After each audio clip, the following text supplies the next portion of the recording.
primordial spiritual practice is observing your relationship with the present moment. Is it dysfunctional? Is it antagonistic?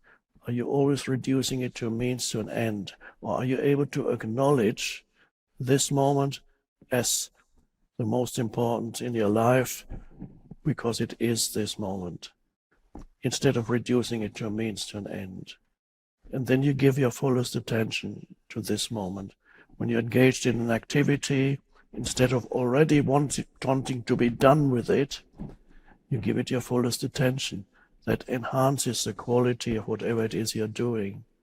And if the quality of your doing, which means there's an energy that flows into it, that is, your consciousness flows into what you do, you no longer do it reluctantly or with distaste. You do it fully. And then that has repercussions, because then that leads to the next thing that reflects the quality of this doing. And your entire life improves through that. Challenges always come, but on the whole, your entire life improves by bringing this, make the present moment your friend, is a very important spiritual practice. If that were all, you would already be well on your way to full awakening, just living in and through the present moment. And that is very important realization, that the entry point into the transcendent dimension is always the now. For example, when I started by directing your attention to the silence in the room, that also means taking attention away from thinking. Thinking operates through past and future, creates past and future ultimately. Thinking ultimately, past and future are created by the human mind. Now you may say, no, that can't be true, because I had breakfast this morning. That was this morning.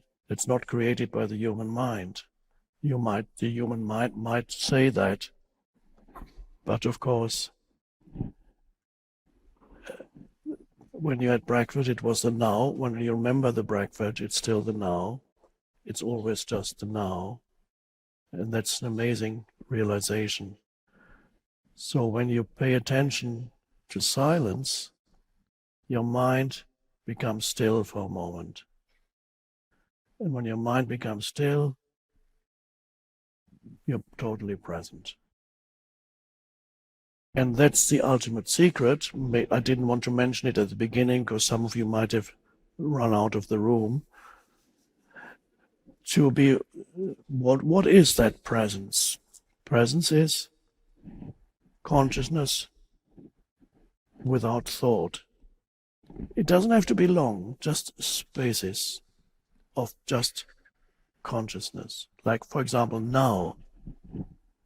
Let's symbolize this by I'm holding my hand up like this. Here's past thinking, future thinking, past thinking, future thinking, and then suddenly you go, there's a space here.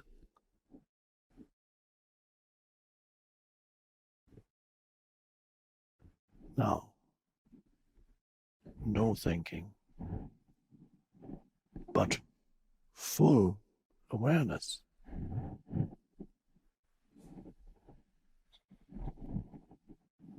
And then thinking comes back.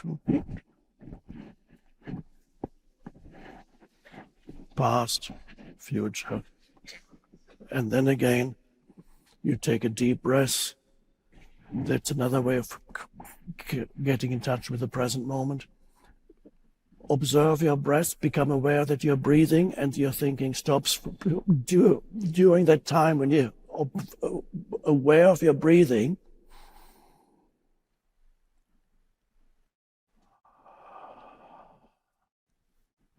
thinking stops.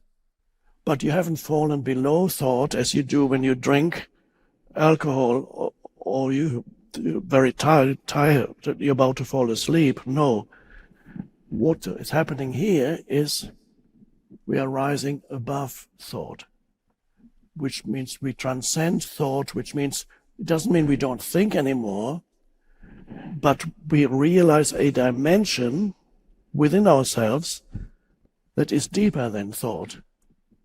That's what it, so it's not, you don't, of course, thinking is necessary. You continue to think, but it's a different kind of thinking. The useless problem-making thinking, the incessant stream of unnecessary and often negative commentary on your life and other people and what's happening. It's part of the present moment being your enemy. That falls away. This incessant voice in the head that doesn't stop talking to you. It's just, I wonder why he said that. What's he doing now? I don't like him because last year he did this and that. Oh, he's such a liar. I mean, he lied to me. I never lie, of course, never. And one judgment after another about people and situations, and you can't get out of this. And then you start thinking about my life. Oh, what that was horrible. But it's all pointless anyway, isn't it? What's the point in carrying on? I mean, I might as well give up completely. It's so awful. Just can't stand it anymore. Can't take another day. Blah blah blah blah blah. Can't take another. And suddenly you step out of that. Take a conscious breath. That's why it's called awakening. You awaken spiritually out of identification with that noise-making machine in the head. Oh my God. And the space opens up.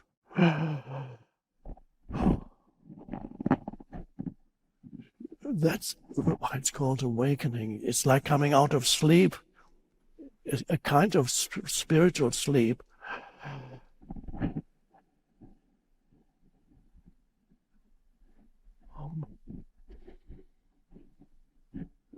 And you find there's a space when you're not thinking, but you're fully there. And you can sense the being of you as the presence, but it's nothing to do with the historical person. The historical person has subsided for a while, and something else has emerged. And that something else is the enlightened being. And then, of course, it's possible that this enlightened being then, the historical person reasserts itself after a little while, and suddenly no longer aware of that dimension. And then you remember, oh, I lost the present moment. Then, okay, then don't believe your mind when it says, not now, you can't do it now. You can't take a conscious breath now. It's too much. It takes too long. One conscious breath. No. I have to think about when I've solved my problems, I can do it. No, don't believe your mind when it says, no, now. Space opens up suddenly again. At first, you practice when you're not being disturbed, and then gradually you take it into your daily life. And then you might be sitting in the tube, and instead of getting out your device, you just sit there and present. And you just take your sensory perception happens beautifully. In fact, you're more acutely aware of your sensory perceptions when they're not being veiled by the conditioned mind and its interpretations. You're more directly and deeply aware. You notice it especially with natural things, flower, tree, sky, but also with other humans. You're more just able to be present, And then gradually, these little spaces of no thought, you discover that they begin to emerge in your life on a daily basis, almost spontaneously here and there. You become aware of that there's suddenly a spaciousness. And when you notice it, it gets a little longer. You then, oh.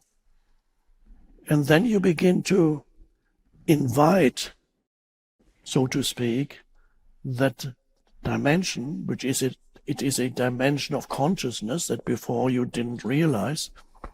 You begin to invite it into your life. And say, oh, this is a moment. Let's take a moment of presence.